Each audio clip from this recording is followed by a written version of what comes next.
Veg egg కర్రీని ఎలా చేయాలో చూద్దాము. 200 గ్రామ్స్ పన్నీర్ని స్క్రాంబుల్ చేసుకుని 2 బంగాళదుంపలను ఉడికించి సాల్ట్ వేసి కలిపి ఉంచుకోవాలి. దాంట్లో నుంచి కొద్దిగా తీసి పసుపు కలిపి చిన్న చిన్న ఉండలుగా చేసి పక్కన ఉంచుకోవాలి. ఇప్పుడు మిగిలి ఉన్న పన్నీర్లో 2 టేబుల్ స్పూన్స్ కార్న్ఫ్లోర్ వేసి కలుపుకోవాలి.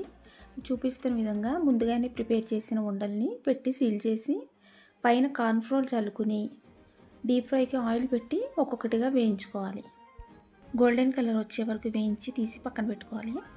2 మీడియం సైజ్ ఆనియన్స్, 2 టమాటాలు పేస్ట్ చేసి ఉంచుకోవాలి.